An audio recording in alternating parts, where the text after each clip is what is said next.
Hola, buenas noches, cristianos bíblicos. Bueno, hoy tocaremos un tema muy importante que me parece a mí acerca de la tradición de los ancianos.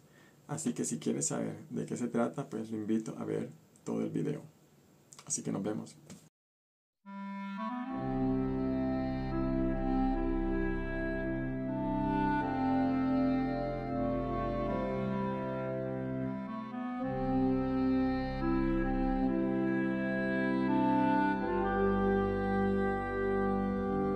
Bueno, ¿qué es la tradición de los ancianos?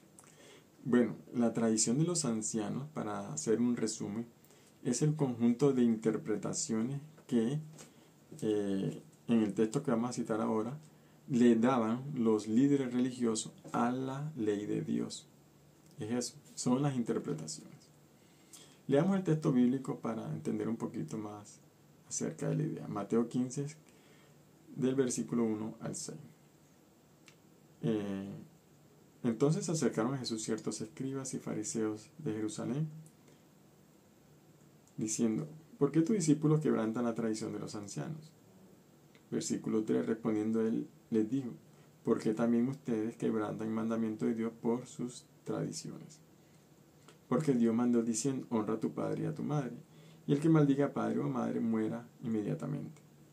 Pero ustedes dicen: cualquiera que diga a su padre o a su madre, es mi ofrenda a Dios todo aquello con que pudiera ayudarte, ya no honran a su padre o a su madre. Así que violan o invalidan el mandamiento de Dios por sus tradiciones. Podemos leer también Marcos capítulo 7, que es un texto paralelo. Entonces tengamos en cuenta algo. La tradición de los ancianos es una interpretación que ellos le daban a una ley de Dios, pero que, como podemos ver en este texto, estaba totalmente equivocada. De hecho, sus tradiciones violaban realmente la ley de Dios. Entonces, esto es digamos, un pasaje muy importante que se aplica para nuestra vida y en estos tiempos. Porque a la final la tradición de los ancianos era una interpretación. Ellos se basaban mucho en el libro de Levíticos. Ellos se basaban mucho en Levítico, donde Dios daba muchas instrucciones acerca de la liturgia ceremonial, ¿sí? Acerca de todo lo que tenía que ver con los sacrificios y la vida ceremonial del pueblo de Israel. Entonces, el Levítico decía era que si usted tocaba algo que estaba contaminado, usted se volvía impuro, como por ejemplo un cadáver, una mujer menstruosa o una persona con alguna enfermedad. Pero no era que porque usted tocaba cualquier cosa se volvía impuro, ni mucho menos había una ley que decía que debía estar lavándose las manos, no. Ellos decían que si usted tocaba algo impuro, o sea, ellos no, perdón, Levítico decía que si usted tocaba algo que estaba impuro, usted quedaba también impuro y tenía que bañarse, más no decía que lavarse las manos. En otra parte sí decía que había que lavarse las manos, pero no era porque tocara cualquier cosa. Entonces, por ejemplo, los fariseos no era que tocaban cadáver todo el tiempo o estaban tocando algo impuro, sino que ellos, por su interpretación y por aparentar espiritualidad y querer ser más espirituales que los demás, se lavaban las manos constantemente. Y no era un simple lavado de manos que con agua y jabón y ya, que no. Era todo un proceso, era toda una liturgia, era todo algo muy ceremonial, que se lavaban hasta acá, se lavaban hasta acá, volteaban las manos, hacían, o sea, era un proceso, y no lo hacían una vez, sino muchas veces. ¿Por qué? Porque querían aparentar ser espirituales. Pero realmente, en ese, digamos, hipocresía de querer ser algo cuando no era así, estaban invalidando la ley de Dios.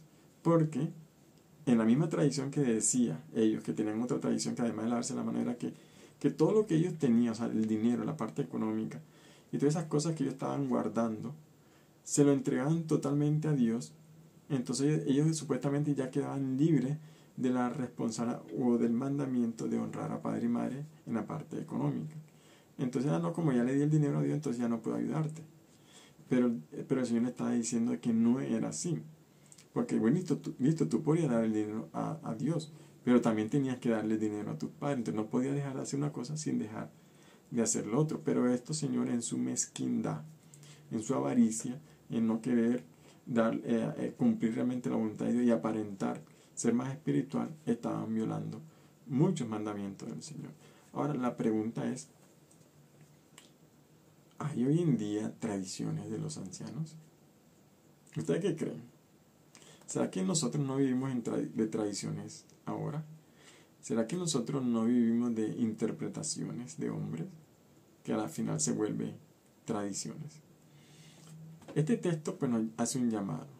Cuidémonos, porque tal vez nosotros estamos viviendo de tradiciones de los ancianos.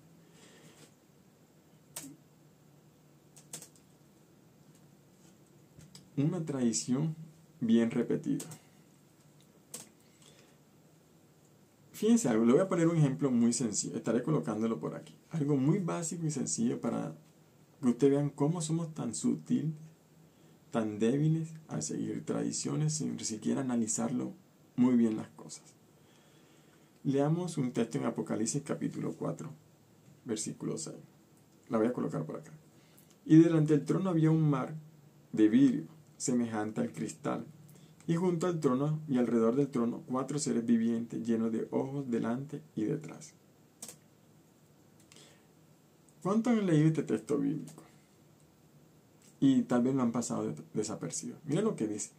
Delante del trono había un mar de vidrio. Este texto se está refiriendo a la nueva Jerusalén cuando estemos allá en el paraíso, cuando estemos delante del Señor en su trono. ¿Cierto? Te lee todo el capítulo 4, verás que habían naciones y todo eso que adoraban y se postraban delante del Señor. Bueno, dice que delante del trono había como un mar de vidrio, semejante al cristal. Y junto al trono y alrededor del trono 4 seres vivientes llenos de ojos delante de él. ¿Cuántos de ustedes han escuchado una canción? Voy a colocarla por acá. Que dice: oh Jerusalén, qué bonita eres, hay este oro, mar de cristal. Oh Jerusalén, qué bonita eres, hay este oro, mar de cristal. Por esas calles yo voy a caminar, hay este oro, mar de cristal. Por esas calles yo voy a caminar. de oro, mar de cristal. Bueno, no soy bueno cantando.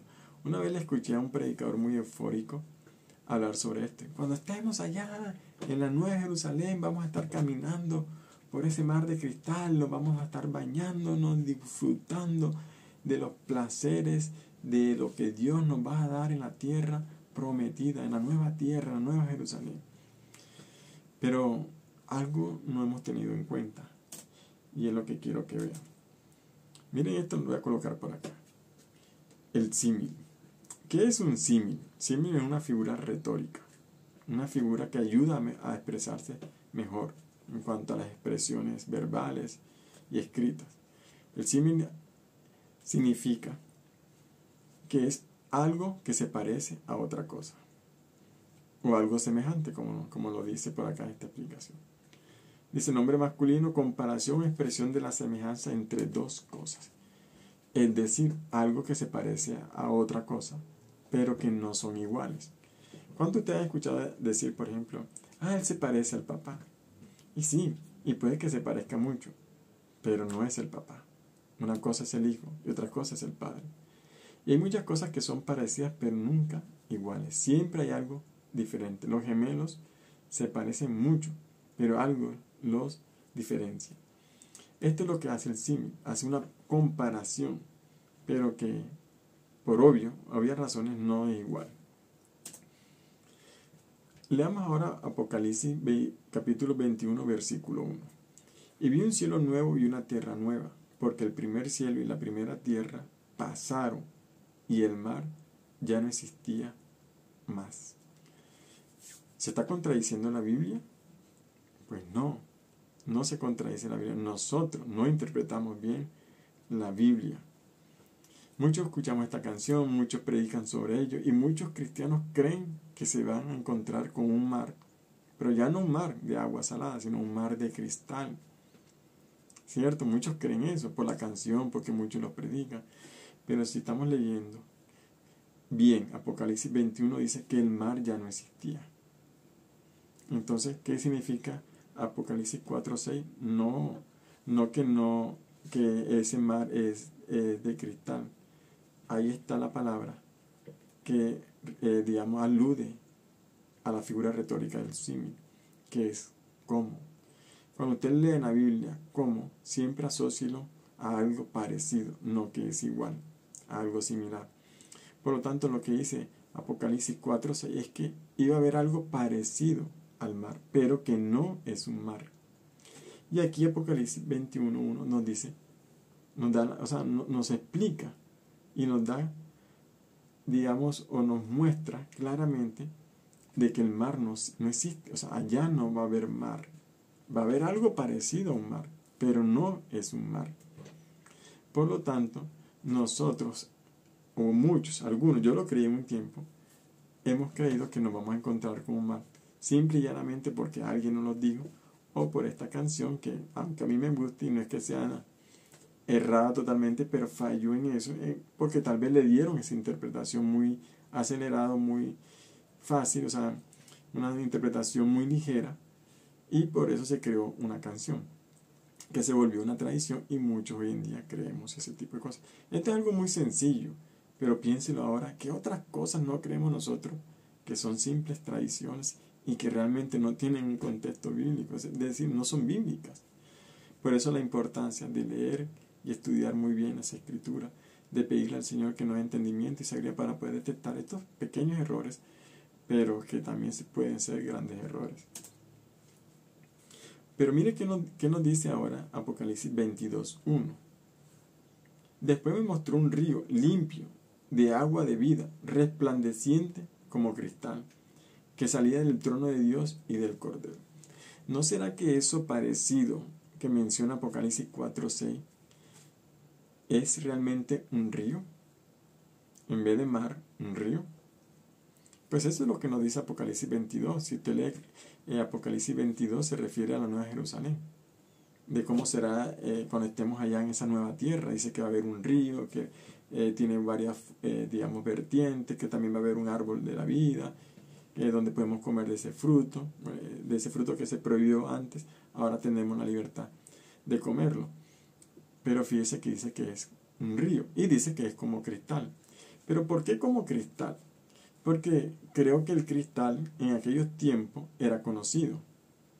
Tal vez hoy en día nosotros sí conocemos el cristal, pero si tuviéramos estos tiempos tal vez podrían decir como el diamante, porque nosotros sabemos cómo es el diamante. Entonces, dado que digamos Apocalipsis tiene un lenguaje muy figurado y que la Biblia utiliza mucho el lenguaje figurado, especialmente toma cosas del momento, del ambiente, de la cultura, de lo que había en aquellos tiempos para que la gente más o menos se hiciera una idea de lo que quería decir, pero que es lo más cercano a la que se puede comparar. Recuerde, por ejemplo, cuando Pablo dice que subió al cielo, él vio cosas que son difíciles de expresar, son inefables, es decir, que no hay palabras para expresarlas. ¿Ya ve? Entonces, de esta manera, digamos que Juan también, en su revelación que se le estaba dando por el medio de este ángel, es lo único que podía encontrar de cómo comparar a ese mar, pues por el cristal. Pero no significa que el mar vaya a ser como cristal. Pues aquí nos dice que es algo resplandeciente. O sea, al final no sabemos cómo va a ser ese río. Tenemos claro que no va a haber un mar, va a haber un río, pero que no sabemos cómo será ese río. Dice que es resplandeciente como el cristal, debe ser muy hermoso. Así que tenemos que estar allá para saber cómo es. Y yo me imagino que ese río no será nada parecido a lo que hemos visto actualmente en esta vida. Por lo tanto, deberíamos estar con la expectativa que, sí, vamos a encontrar un río que no sabemos cómo será. Otra de las tradiciones que vemos también acerca de la forma de vestir. Deuteronomio 22:5. No vestirá la mujer traje de hombre, ni el hombre vestirá ropa de mujer, porque abominación es a Jehová, tu Dios, cualquiera que esto hace. Mire, cuántas denominaciones, especialmente aquellas que son de origen neopentecostal o los mismos pentecostales, y hay una iglesia también carismática que tienen este tipo de doctrina, que también ellos aluden en sus tradiciones, en sus interpretaciones, de que la forma en que tú vistes de alguna manera tiene una implicación espiritual, tanto así que ellos consideran de que su forma de vestir determinará qué tan genuino eres tú como creyente, o si tú realmente eres creyente. Y tanto así que algunos se van a los extremos, ¿cierto? Hombres que con camisa manga larga por aquí, aún van al mar y se bañan con ese tipo de ropa, porque ellos consideran que quitarse eso es pecaminoso. ¿De dónde dice eso? O sea, la Biblia, ¿dónde dice eso? En ninguna parte la Biblia dice eso. La Biblia solamente dice que debe vestirse con pudor y modestia. A la mujer le dice que debe vestirse con pudor y modestia. Pero ¿cuántas mujeres creen que es el largo de la falda? O también la forma de la camisa es la que va a determinar si realmente es santa o salva. Esa es una tradición de hombre, tradiciones de hombre. Pero la Biblia en ninguna parte dice cómo debe vestirse.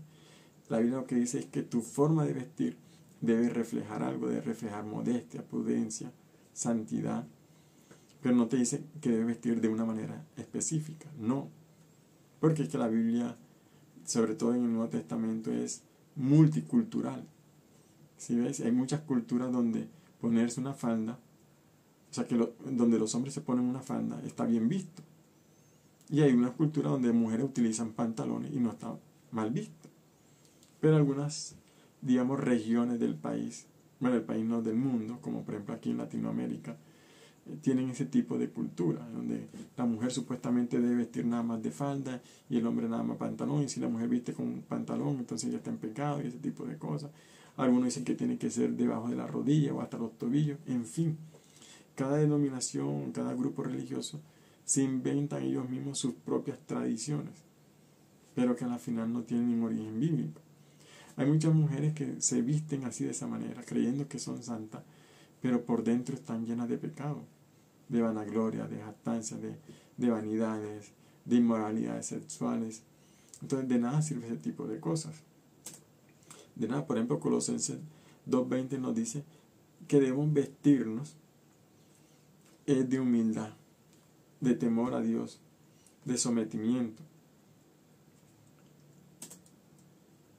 Colosenses 3:12, 14 nos dice: vestidos pues como escogidos de Dios, santos y amados, de entrañable misericordia, de benignidad, humildad, de paciencia, mansedumbre. De eso es lo que nos dice la Biblia, de cuál debemos vestirnos. Ahora hay que tener en cuenta que la Biblia también nos dice que el pudor y la modestia debe caracterizar al cristiano. Por lo tanto, aunque no tiene una implicación en nuestra vida espiritual, si nos vestimos de una manera, de alguna manera sí refleja cuál es nuestra fe en el Señor. Porque esto no nos puede dar a pie para el libertinaje, como están haciendo muchas cristianas o cristianos hoy en día, que se visten de una manera tan ligera que ya no hay una diferencia entre la gente del mundo y los cristianos.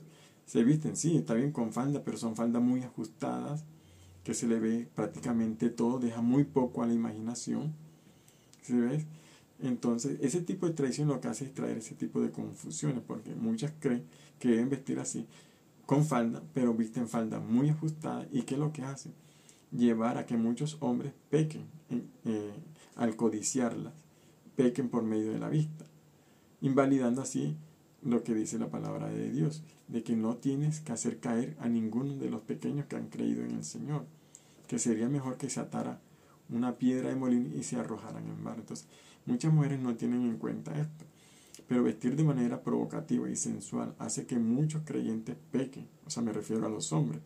Y recuerde que en el Señor, en la iglesia del Señor, hay mucha gente de diferentes niveles espirituales, hay muchos que son nuevos en la fe, muchos hombres que están llegando apenas a la fe, y digamos hay muchos hombres que están huyendo de la pornografía, de esta sexualización que hay en el mundo, y ellos quieren encontrar, digamos, en la iglesia descanso, reposo, un lugar diferente, y vienen a estas denominaciones, y lo que ven son mujeres con ropa muy ajustada, sí, falda y todo, pero muy ajustada, donde se le ve su ropa interior, donde algunas que tienen muchos atributos se les resalta mucho. ¿Y qué hace el hombre? El hombre ve todo esto y por mucho que lo intenten va a ser seducido a pecar. ¿Sí ves? Entonces, por causa de una traición que le vendieron a esta mujer, de creer que porque usa falda es más santa delante de Dios, está invalidando realmente el mandamiento de Dios, donde dice que no hagamos caer a los pequeños y débiles en la fe. Y es por eso que las tradiciones son peligrosas. Son muy peligrosas. Porque te hacen creer algo cuando realmente no es así. Por lo tanto, mis hermanos, por todo lo dicho anteriormente, sean hombres, mujeres, yo les invito a que analicemos si estamos creyendo alguna tradición de hombres, estamos creyendo alguna tradición o interpretación nuestra de algo que realmente no tiene una implicación espiritual o que tal vez el Señor no lo ha mandado. Por eso es mi invitación. Leamos la palabra constantemente, seguidamente, disciplinadamente, y analicémonos a ver realmente si estamos siguiendo realmente lo que el Señor dice o si solamente estamos siguiendo tradiciones de ancianos. Por lo tanto, sean cristianos, sean bíblicos. Dios les bendiga.